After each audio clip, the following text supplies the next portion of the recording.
Yeah, ladies and gentlemen, thank you for passing by. Welcome back to the channel. As you know, a lot of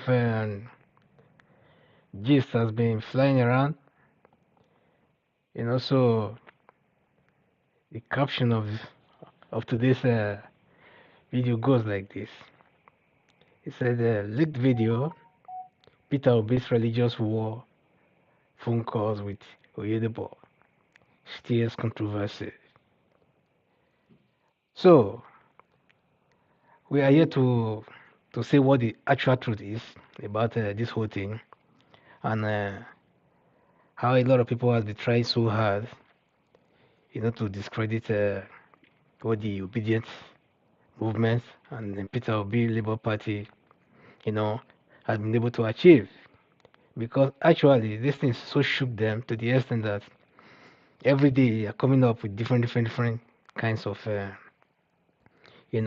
strategy and, blackmail and name it all sorts of whatever it is that they can use to throw jabs and to divide the country even more. The APC has come to divide Nigeria along religious and ethnic lines as it stands today. So, and if you look at it, we all know that everything was rigged. That one is quite obvious. Everybody knows that. And everybody also knows that Atiku never ever came second, that Obi actually came first. Because when you look at the Benue results and the Rivers results, as compared to the other ones that you already have at hand, then you come to conclusion already. Because the area that they were not able to rig, you know, and that one was obvious. Because first of all, when the beat took them by surprise by taking Lagos from the main contender, who belongs to the ruling party, Tinubu himself, that was the first thing that shook them to their roots, to their foundations.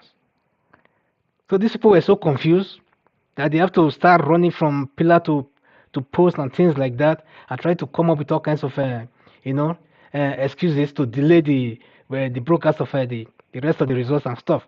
So then the next thing, then they were able to manipulate some things, especially by trying to secure all of the north, or let's say half of the north was secured for Tinubu APC, then why the other one was balkanized by PDP, you know, why all the other area like Bauchi, for example, that's supposed to also be won either by Labour Party, they also manipulated it to favor, you know, uh, PDP, which was not actually the case.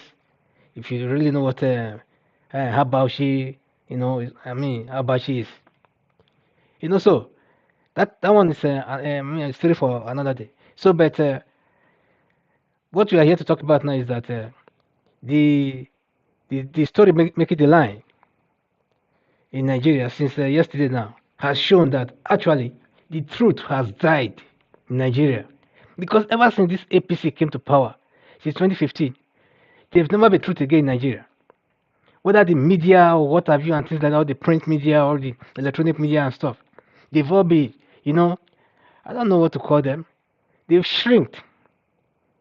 They've shrunk to the extent that you can hardly find any of them actually, trying to question issues as relate as relate to the people's actual interest. So it's either you are for this or you are against this. So and if you are standing for the truth, it's either you are against us or you are trying to bring us down from from position of authority. So it's like APC and the rest of us, or the rest of us against APC. That has been the case all this while.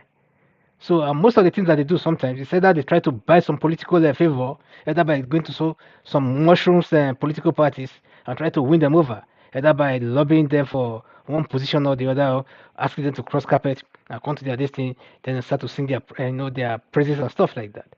So this has been going on. So it's not a new thing to us. We know what they be the kind of game they be playing since. So they play religious cards, they play ethnic cards, they play all kinds of cards. You can just imagine when the APC was trying to, when they were trying to run for this last presidential election. You saw how they brought up men from the street and wore them some gabos, some robes. They call them bishop robes and things like that. They pay their money, to them from the street, wear them some garment and cassock and things like that. Then they brought them in as religious leaders, as bishops, and all that. So and all these things, at the end of the day, still blown into their, blown in their faces. But these people, they are so shameless that they don't really care. You don't actually care whether you know or not. What they are there to do is just like back in the days when we were watching, used to watch this O.J. Simpson's murder case, for example, you know, then you see the defense counsel and the prosecutors, trying to argue their cases.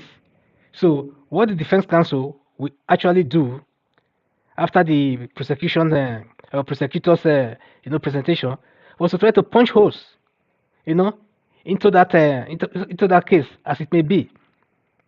So by so doing already, if the prosecutor is not quite sure of what is trying to, what is trying to lay out, at the end of the day, you see the flaw.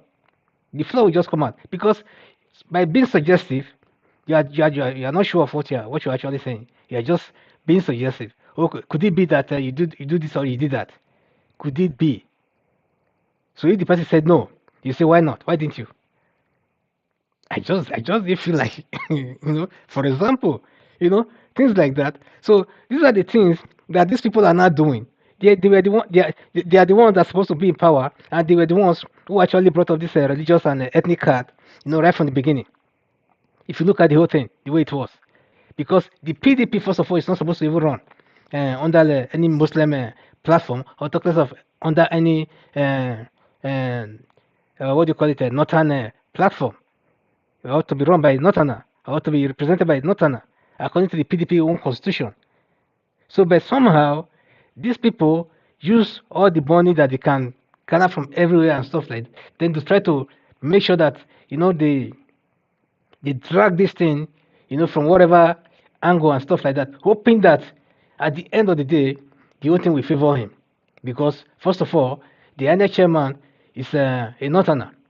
So coming from the same religion, also from the same man who has been in power for the past 8 years now, or close to that, then another Northerner coming in. It has never happened before in Nigeria like that. So now all of a sudden they wanted to change all the whole thing, and they wanted to twist everyone into believing that they have the population and the majority of the what do you call it, support, to be able to to get that power by all means. So only God knows what we're actually planning, because if you look at the whole thing now, it doesn't really make any sense anymore. So even when they still manipulated this result of the past presidential election, you can still see Atiku still coming up just a few days ago to say, okay, now that INEC, that the election should be cancelled, that they should, that in fact he was asking for a rerun, that the rerun should be between him and Tinubu, which is a Muslim and a Muslim. So as far as he is concerned, that the other party doesn't really count. So maybe he was trying to strike a deal with the other party. I don't really care what he was trying to do there, because at first it was the same man who said, oh, he would have loved a Southeasterner, in the person of Peter Obi or any other person from the Southeast, to run for that office, according to them when he was campaigning. So, but as it seems now, that's not the case. It has never been the case. Because these people are so consumed with power, and they so want power by every means necessary, and they don't really care about how the other section of the country feels. So it's being obvious every day. So, but what I'm here to talk about is the conversation about the Oyedepo and Peter Obi's whole private conversation. So, but this whole thing now has been, has been blown in the air, and a lot of critics have seen a lot of bullshit. They said Mr. Peter Obi critics have accused him of playing the politics of ethnicity and religion ahead of 2023 presidential election. He denies this, asking critics to provide evidence. That has been the case. You provide the evidence. They've not been able to provide anything. Everybody just carrying one false rumor, then the other person will duplicate the same false rumor, and so they want to make it look like like the truth, like a lie, you know, repeated over and over again. Sometimes become the truth in the minds of the fools. But we are not fools, so you cannot manipulate, or generate a conversation with the technique, artificial technique, and things like that, and you try to sell it to the public, then hoping that we will buy this thing, buy all your lies. So we are more than that. So they are doctoring all kinds of conversation just to cut off and edit. I can do that right on my own desktop of my laptop.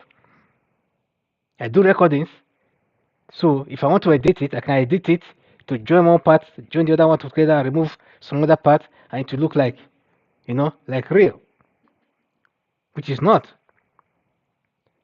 So in this case, you know, so they said all sorts of things that, Mr. Peter B. asked Oyedepo to help spread the message, to Christians in the Southwest and part of North Central, addressing him as a daddy.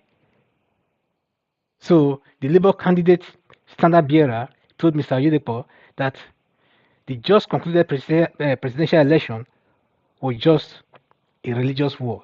That was not what Obi said. Obi did not say the presidential election was just like a religious war. What he said is that the Muslims, the Muslim ticket of the APC, the way they are doing it, they are doing it. They are making it to look like if it's a religious war.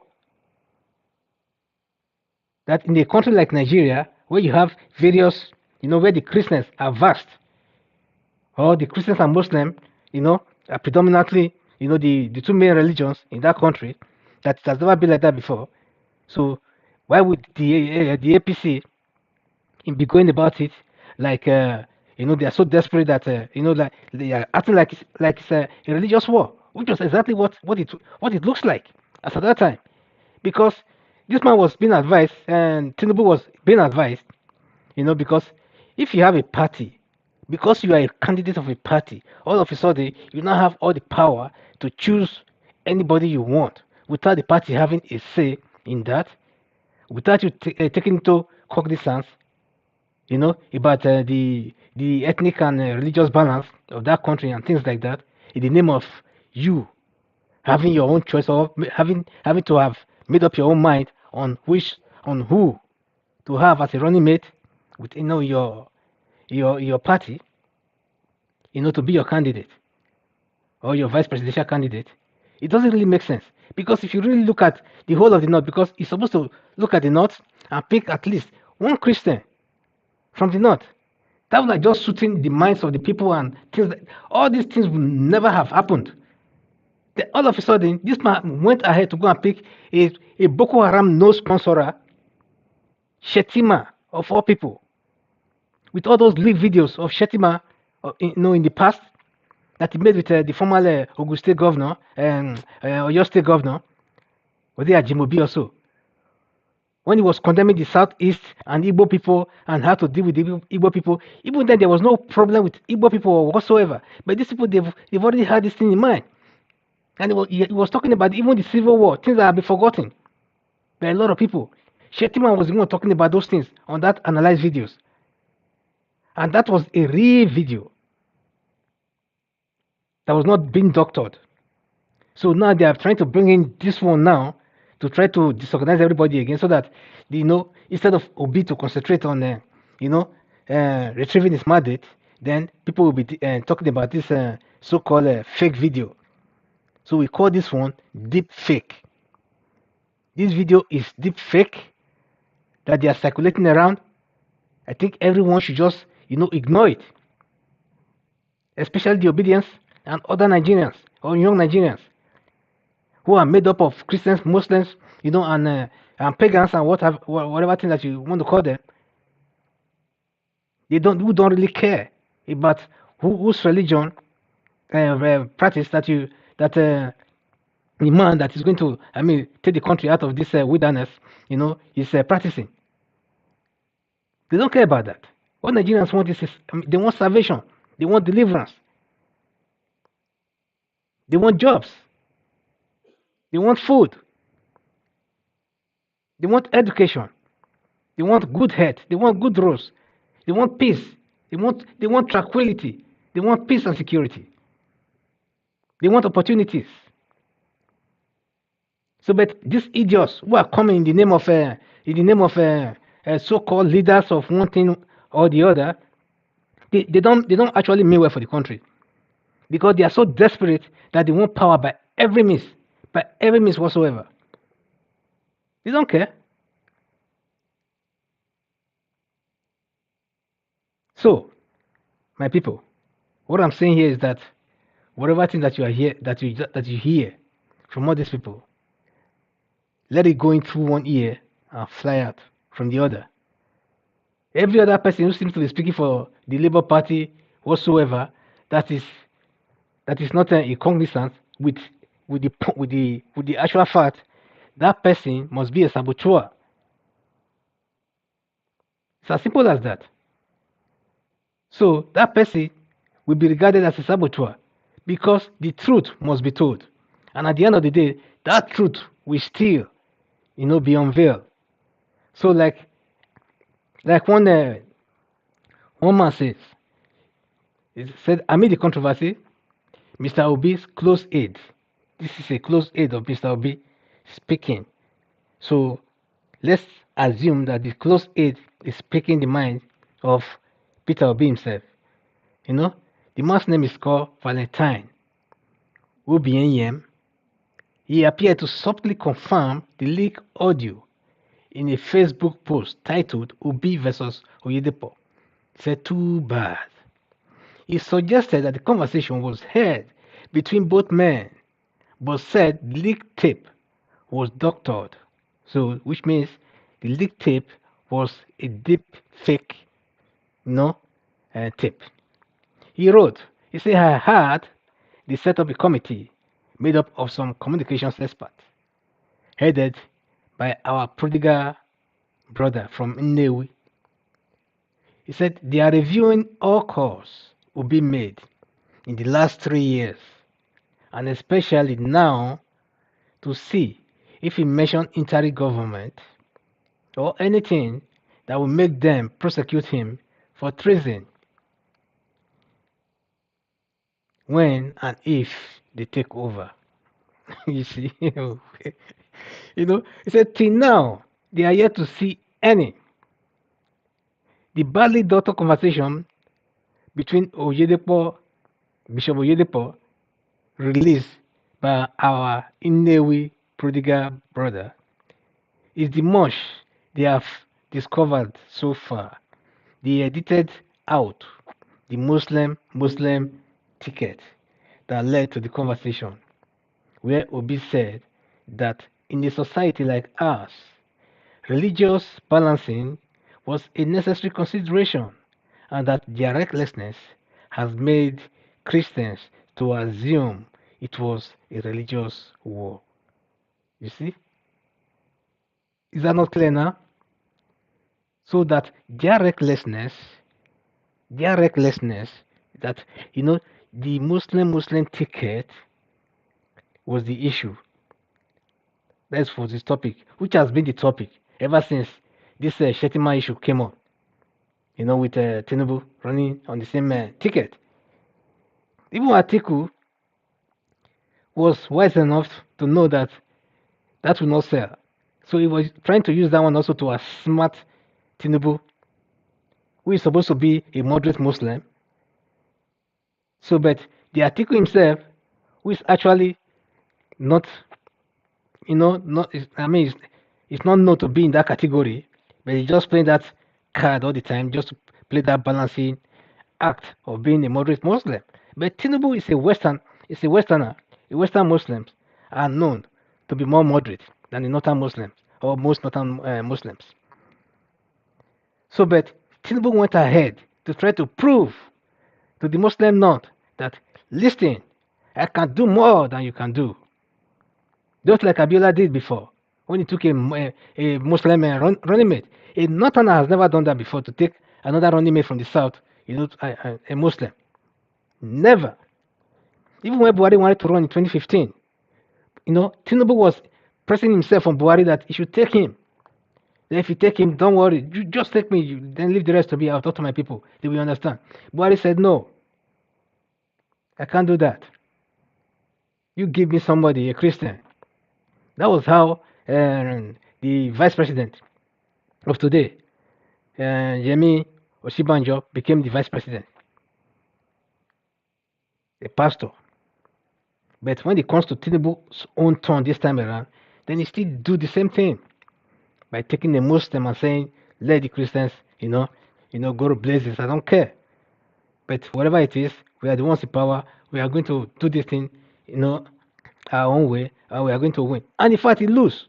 He even lost Lagos State. And now they started running desperately, running here and there to try to prove a point that then at the end of the day, then this man sold out, River State governor, manipulated everything and gave it to to the to what was it called, Tinubu, simply because we just have bad belly for maybe Obi. But there's no other thing to explain that. So that was what happened. So now you can see the truth. That's the truth there. So they edited out the Muslim ticket that led to the discussions where Obi said that in a society like ours, religious balancing was a necessary consideration, and that their recklessness had made Christians or Nigerians to now assume that this was a religious war. Actually, most Muslims, even in the South, they stood up for this issue and they said this time around it has to be a Christian, because that is the way it has been. It has never been an issue, but they made it an issue this time around. So, and at the end of the day, Obi got the kind of support he needs from the youths, especially the youths. They stood up without minding. The youths don't care. After all, the youths, the certain Christians, the certain youths also voted for Buhari, and some of them are still Buhari's, what do you call them, supporters till today. They didn't see that religion as at that time, because everybody believed that Buhari was going to perform wonders and things like that. So now they are turning Nigeria into a religious and ethnic battleground. Buhari brought this thing, introduced this thing into Nigeria, first of all, by inviting his kingsmen to come into Nigeria, that Nigeria was their Eldorado, that they just discovered gold, that they should come and, start, digging out the gold and things like that, and claiming land that they did not own, that the land belongs to them. So that was how the whole thing came about. And now this one again. So, ladies and gentlemen, please subscribe to our channel if you've not. And if I may say, please ignore all those rubbish you'll be hearing from all this APC left and right. So many other medias, about the propaganda. So subscribe to our channel, give us a thumbs up, and give us a like and comment. Please share this video and let everyone hear this news.